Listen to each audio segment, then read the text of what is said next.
బీజింగ్లో అడుగుపెట్టిన అధ్యక్షుడు ట్రంప్కు చైనా అదిరిపోయే వెల్కమ్ గిఫ్ట్ ఇచ్చింది. గత 15 నెలలుగా నిలిచిపోయిన అమెరికా బీఫ్ ఎగుమతులపై ఉన్న నిషేధాన్ని చైనా ఎత్తేసింది.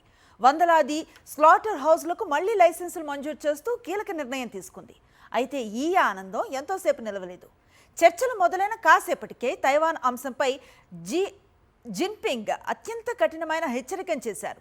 తైవాన్ విషయంలో గీత దాటితే అది నేరుగా యుద్ధానికి దారితీస్తుందని హెచ్చరించారు. రెండు దేశాల మధ్య జరిగిన ఈ మైండ్ గేమ్ వివరాలేంటో ఇప్పుడు చూద్దాం. ట్రంప్ పర్యటనకు ముందే చైనా వ్యూహాత్మక అడుగు వేసింది.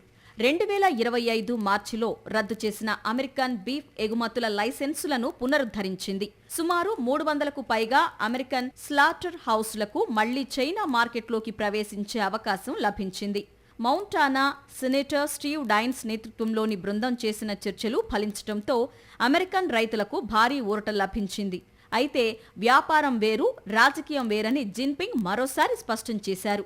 చర్చలు ప్రారంభం కాగానే తైవాన్ అంశాన్ని ఆయన తెరపైకి తెచ్చారు.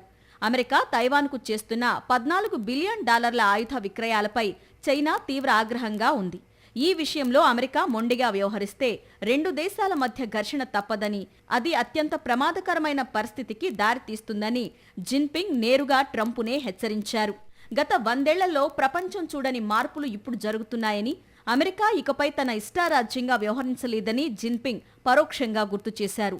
తైవాన్కు రక్షణ కవచంలా ఉన్న అమెరికా ఆయుధ విక్రయాలను నిలిపివేయడమే చైనా అసలు లక్ష్యం. బీఫ్ ఎగుమతులకు అనుమతి ఇచ్చినా చైనా తన కోటాలతో అమెరికాను నియంత్రించగలదు. బ్రెజిల్కు 11 లక్షల టన్నుల కోటా ఇచ్చిన చైనా అమెరికాకు మాత్రం కేవలం 1,64,000 టన్నుల కోటానే కేటాయించింది.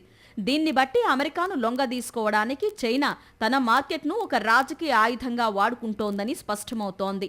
బీఫ్ ఎగుమతులతో ఊరటనిస్తూనే తైవాన్ అంశంతో ట్రంప్ను ఇరకాటంలో పెట్టే ప్రయత్నం చేశారు జిన్పింగ్. మరి $14 బిలియన్ ఆయుధ ఒప్పందంపై ట్రంప్ వెనక్కి తగ్గుతారా, లేక చైనా హెచ్చరికలను బేఖాతరు చేస్తారా అనేది ఇప్పుడు $1 మిలియన్ ప్రశ్న.